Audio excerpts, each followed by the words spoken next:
The gavel slammed down like a thunderclap in that stuffy courtroom, and for the first time in years, I felt the weight lift off my chest. Not just the injustice, but the suffocating love I'd poured into a family that saw me as nothing more than a walking ATM. My parents' faces, pale as ghosts, eyes wide with the horror of what they'd unleashed. And my brother, slumped in his chair, the golden boy dethroned. All because they thought they could steal my $400,000 dream car for his education, sue me for daring to fight back, and get away with it.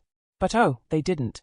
Stick around, because this isn't just a story of betrayal, it's the sweet, searing rush of justice served ice cold. And trust me, by the end, you'll be cheering right along with me. Hey everyone, welcome back to the channel where we dive deep into those Reddit revenge tales that hit you right in the gut, the ones that make you fist pump the air and whisper, yes, finally. I'm your host, Alex, and if you've ever felt that burning sting of family favoritism, the kind where you're busting your ass while your sibling coasts on your dime, then oh boy, this one's for you. Hit that like button if you're already raging on my behalf, smash subscribe and ring the bell so you never miss a story that turns pain into power, and drop a comment below. Have your parents ever played favorites so hard it broke your heart? Alright, let's jump in, because my name is Emily, and this is the story of how my family's greed turned our blood ties into a battlefield, and how I walked away the victor, leaving them high and dry on the side of the road. My name is Emily Harper, and if you asked me a decade ago what my biggest fear was, I'd have said spiders, the way they skitter across the floor, silent and uninvited, making your skin crawl before you even see the web. But life has a funny way of spinning bigger traps, doesn't it? The kind that ensnare your heart, your trust, your everything.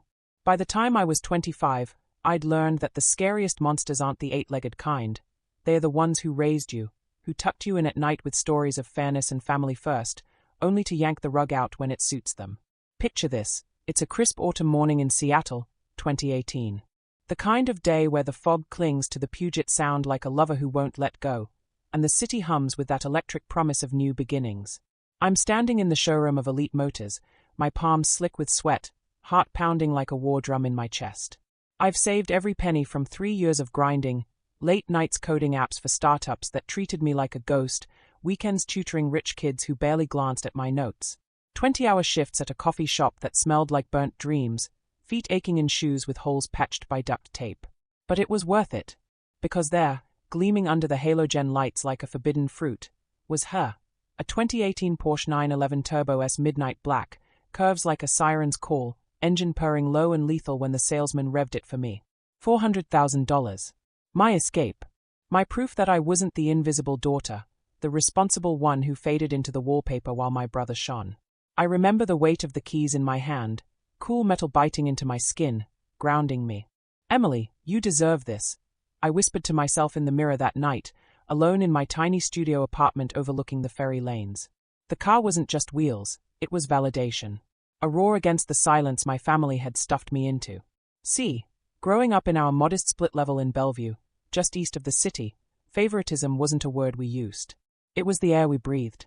My parents, Richard and Linda Harper, Dad a mid-level accountant with a comb-over that screamed settled for safe, Mom a part-time realtor whose smile could sell ice to penguins, they adored Jake. My little brother, 2 years my junior, with his tousled blonde hair and that easy grin that made teachers forgive his skipped classes. Jake was the sparkler, I was the utility bulb, flickering just enough to light the way but never stealing the show. It started small. I'd bring home straight A's from Lakeside High, you know, the school where Bill Gates got his start, and Dad would nod over his newspaper, muttering, "Good job, kiddo," before asking about Jake's soccer game. Mom baked his birthday cakes from scratch, towering confections of chocolate and dreams, while mine came from the grocery store bakery, lopsided and sugared with try harder next year. By college, it was blatant. I clawed my way through UW on scholarships and loans, majoring in computer science, building my first app, a budgeting tool for freelancers that pulled in $50,000 my senior year. Jake! He flunked community college twice, blamed bad vibes, and Dad footed the bill for remedial fun trips to Europe. His finding himself, Mom would coo, her hand on his shoulder, while I bit my tongue bloody, tasting copper and resentment. But I swallowed it. For family. That's what we do, right? We bury the hurt under layers of someday they'll see me.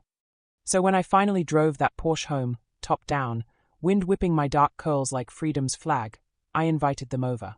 Parked it in the driveway of our old house, now half empty since I moved out. Dad circled it like a shark, whistling low. Fancy wheels for a girl who codes in her pajamas, he chuckled, but there was an edge, a flicker in his eyes, envy. Pride. I couldn't tell. Mom hugged me stiffly, her perfume cloying as always. It's extravagant, honey. But you earned it. Jake. He leaned against the hood, smirking, keys dangling from his fingers like he owned it. Sis, let me take it for a spin. Come on, for old time's sake. I laughed it off, heart swelling with rare warmth. For a moment, we were just us, the Harpers, unbreakable. Oh, how wrong I was. Fast forward 6 months. It's spring 2019, cherry blossoms painting the streets pink, but my world is graying at the edges. Jake's back from another semester abroad, code for partying in Barcelona on Dad's credit card. He's 23 now, still crashing on the family couch, applying to yet another university, Stanford this time, because community college was beneath me. Tuition, a cool $80,000 a year, plus living expenses. Dad's firm is struggling post-recession whispers, Mom's commission's drying up. But Jake's potential is infinite, apparently. They call me over for dinner one night, pot roast, the good china, candles flickering like a trap. I arrive in jeans and a hoodie, my Porsche purring outside like a loyal dog. Sit, Em, Dad says, voice too jovial, fork scraping his plate. Mom's eyes dart to the window. Jake's at the head of the table, scrolling his phone, oblivious or arrogant, I never could decide which. The small talk curdles quick. So, how's the coding gig? Mom asks, but it's perfunctory, her smile not reaching her eyes. Then Dad clears his throat, that gravelly rumble I've heard prelude bad news since I was 10. We've got a family matter. Jake's got his acceptance, Stanford. Big dreams, right? Pride swells in his chest. I force a smile, murmuring congratulations, even as my gut twists. Why the summons? Then it hits. Mom reaches across, patting my hand like I'm a child. We need to help him, Em. It's his future. My fork pauses midair, roast dripping gravy onto the linen. Help how? I ask, voice steady, but inside, alarms blare, that old, familiar dread coiling like smoke. Dad shifts, avoids my gaze. Your car. It's valuable. We listed it last week. Sold it to a collector in Tacoma. Wired the money straight to the bursar's office. The room tilts. My ears ring, a high-pitched whine drowning the tick of the grandfather clock. Sold. My car. My $400,000 lifeline, the one I'd babied with midnight oil changes, the one that carried me through panic attacks after code deadlines, windows down and music blasting to remind me I was alive. Stolen. Not borrowed, sold. Without a word. My breath comes shallow, chest tight like iron bands cinching. You, what? The words scrape out, raw. Jake glances up, smirking faintly. Come on, Em. It's for family. You'll get another one. Another one. As if it were a pair of socks, not my soul on 4 wheels. I stand, chair scraping like nails on chalkboard, vision blurring at the edges. You had no right, I whisper, but it's a roar in my head. Mom's face crumples, crocodile tears, I see now. We didn't want to bother you, honey. It was quick. The buyer paid cash. Dad nods, resolute. Jake's education comes first. Always has. Always has. The words land like punches, each one echoing the lifetime of seconds, minutes, years where I came second, no, invisible. My hands tremble, nails digging crescents into palms. Hot fury bubbles, but beneath it, a chasm of grief yawns. How could they? The people who birthed me, who bandaged my scraped knees, now appraising me like chattel. I storm out, door slamming, the night air slapping my face like a wake-up call. In the driveway, empty where my Porsche should gleam, I sink to the curb, sobs racking me silent and savage. Powerless. That's the worst, that hollow ache of loving monsters who don't love you back. The days blur into a haze of rage and numbness. I can't sleep, the apartment echoes with phantom engine hums. Work suffers, bugs creep into my code, clients email terse follow-ups.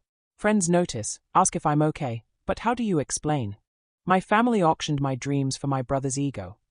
Instead, I stew. Dig. Because buried under the hurt is a spark, that same grit that built the app, saved the pennies. I start with the bank statements. Mine first, the wire transfer, $400,000 vanished like smoke. Then there's Dad's login, shared for emergencies years ago. What I find? A rabbit hole of deceit. Not just my car, Jake's tuition money funneled through Shell accounts, siphoned to vacations, a down payment on a boat Dad deserved after 30 years. Embezzlement.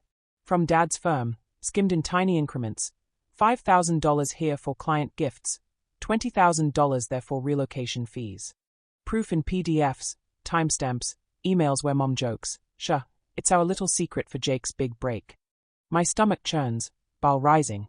These aren't mistakes, they are calculated. A pattern, Jake flunks, they cover. I question a grade. Don't rock the boat, M. Now, the boat's sinking, and I'm the one they threw overboard.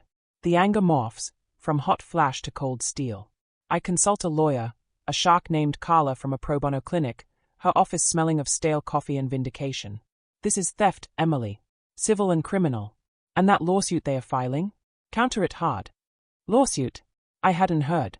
But the papers arrived 3 days later, slapped on my door by a process server with a pitying nod. Defamation and emotional distress, it reads. Me, ungrateful, for demanding my property back. Their narrative, I gifted the car, then slandered them to friends. Jake's affidavit. Emily's always been jealous. This is her way of sabotaging my future. Jealous. The word ignites me. I pace my apartment, fists clenched, mirror reflecting wild eyes and tear-streaked cheeks. They think I'm weak, I mutter to the empty room, voice cracking. The good girl who won't fight dirty. But oh, I will. Internal fire roars. This isn't just about the car anymore. It's about every overlooked birthday, every later, that meant never. The resolve hardens like concrete in my veins, no more victim. Time to architect their downfall. I dive deeper, nights blurring into dawn. Hire a PI on credit, $2,000 I don't have, but desperation's a hell of a motivator. He uncovers more. Jake's not just failing. He's fabricating transcripts, bribing admins with Dad's slush fund. Stanford. Provisional acceptance, revoked if audited. Mom's realtor license? Suspended twice for creative accounting on listings. The web tightens. I compile dossiers, bank trails, witness statements from old neighbors who'd whispered about the Harper's lavish inconsistencies. Carla grins wolfishly over Zoom. We've got fraud, conversion, the works. File the countersuit Monday. But the escalation? That's where the real poison seeps. They don't stop at papers. Calls flood in, Mom's voicemails, weepy and manipulative. Emily, this is breaking our hearts. Come home, let's talk like family. Dad's texts, Kurt, you're embarrassing us. Drop it, or else. Jake. He goes nuclear. Shows up at my office unannounced, bursting into the co-working space reeking of cheap cologne and entitlement. Co-workers freeze as he jabs a finger in my face. You bitch, he hisses, low enough for plausible deniability. Ruining my life over some stupid car. Grow up. Saliva flecks my cheek. I taste salt and fury. My pulse thunders, hands itching to slap that smirk away, but I hold, breathe, channel it.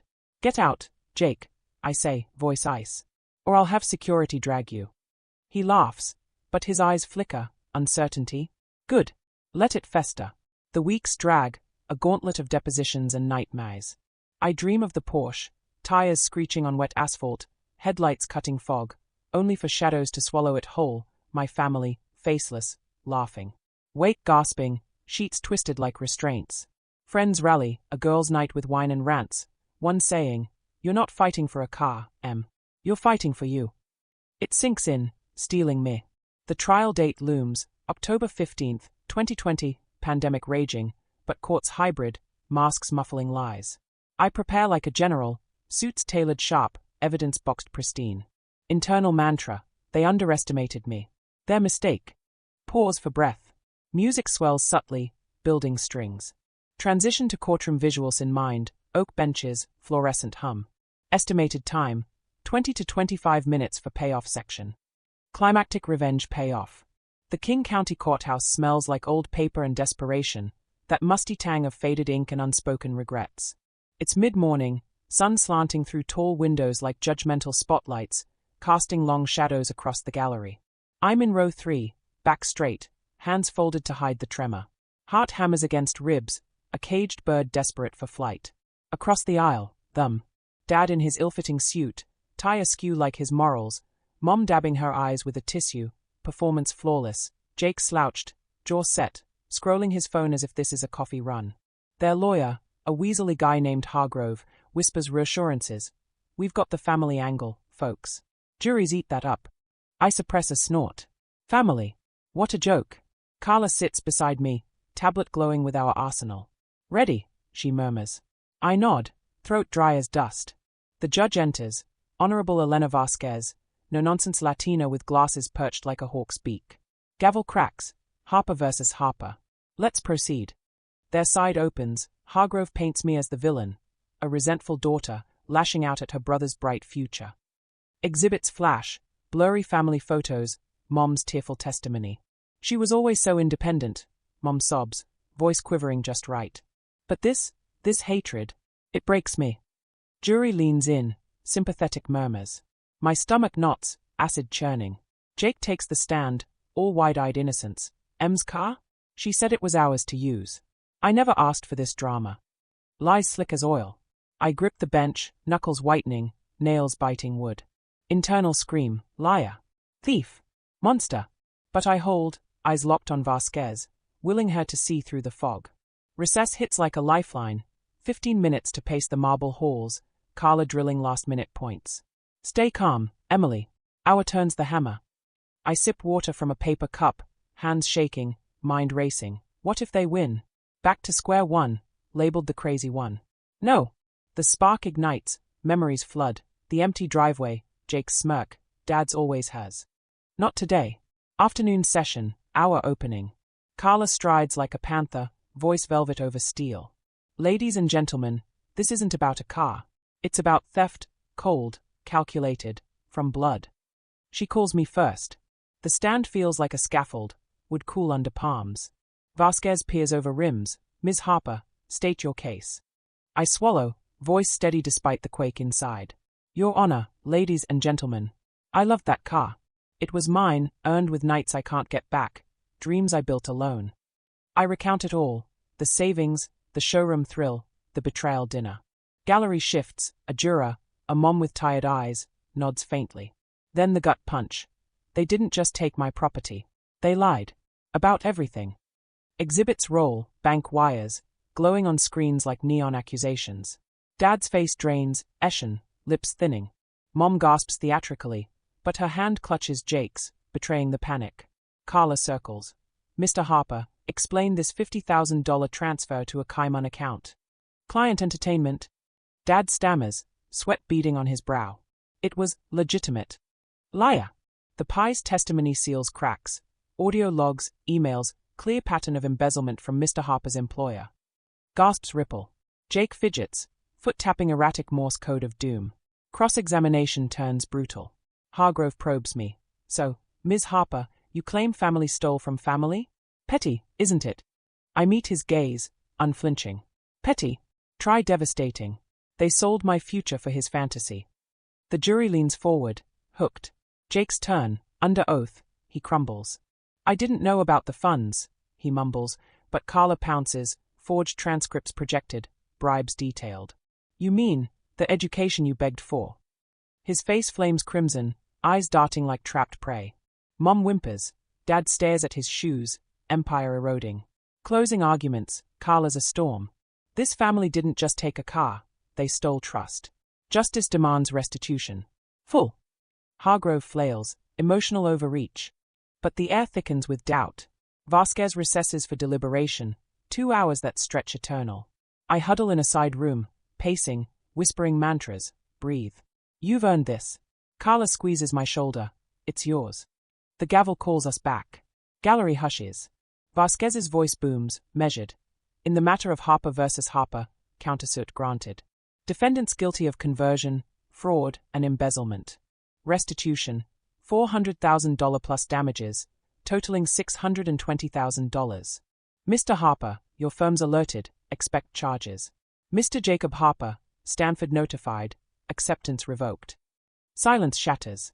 Mom wails, a keening that echoes off walls, raw, unscripted terror. Dad slumps, face crumpling like wet paper, muttering no, no. Jake bolts up, chair toppling. This is bullshit. You bitch.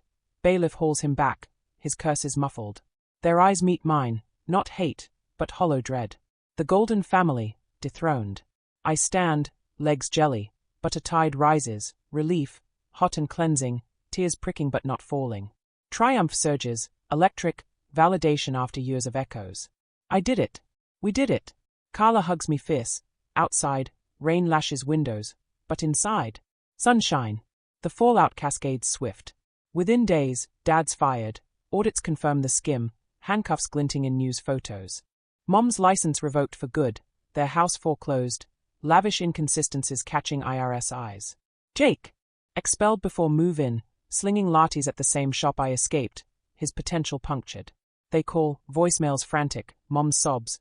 Emily, please, we're homeless. Dad's gravel. We were wrong. Help us. Jake's plea. Sis, just a loan. I delete them, each one a balm on old wounds. But the pinnacle.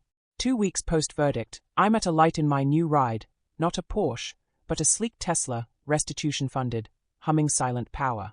Rain slicks the streets, wipers swishing rhythm. Then, curbside, them. Huddled under a bus stop awning, suitcases sodden, Dad's arm around Mom, Jake kicking puddles. No car, repoed days ago. They spot me, faces lighting with desperate hope. Mom waves frantic, Dad steps forward, voice cracking over the downpour. Wait, please. Just a ride home. Anywhere. Jake behind, eyes downcast, the smirk long gone. I idle, engine whisper quiet. Rain drums the roof, a symphony of their reckoning. Internal whirl, forgive. Or let it sting. The girl who swallowed slights whispers mercy. The woman I am now? Justice. I lower the window an inch, cool air mingling with their soaked despair. Home. I echo, voice even. Dad nods fervent, hands clasped. Yeah, kiddo. We're sorry. So sorry. Sorry. The word I've craved, now ash in my mouth. I meet their gazes, Mom's pleading, Dad's broken, Jake's averted shame. Seconds stretch eternal. Then, soft, no. Their faces shatter, Mom's gasp, Dad's sag, Jake's curse swallowed. I accelerate smooth, tires hissing on wet asphalt, leaving them blurred in the rearview. No guilt, just release, a weight sloughing off, lightness flooding lungs. Freedom. As Seattle's lights smear gold in the dusk, I crank the heat, exhale long and deep. That's for me, for the girl who dreamed big. And in that moment, heart full, I know, some rides, you earn alone. Phew. Can you feel that? That electric buzz when the scales tip, when karma doesn't just knock, it kicks the door down. Emily's story, my story, isn't about hate, it's about reclaiming what's yours after they've chipped away at your soul. We all know that ache, the family that should lift you but weighs you down instead. But here's the truth I've carried since, boundaries aren't walls, they are wings. And justice. It's not vengeance, it's validation, the quiet roar that says, I matter. If life's handed you a similar script, rewrite it bold. You're the author now. What lessons stuck with you here? Ponder that as we wrap. If Emily's courtroom thunder and roadside reckoning gave you those chills, that mix of heartbreak and holy yes fist pump, smash that like button to fuel more tales like this. Subscribe and hit the bell for weekly dives into Reddit's rawest revenges, where underdogs rise and bullies fall. And hey, spill in the comments, what's the most epic family payback you've seen or dreamed up? Did it involve a car, a courtroom, or something wilder? Drop it below, I read every one. Thanks for riding along. Catch you in the next story. Stay fierce out there.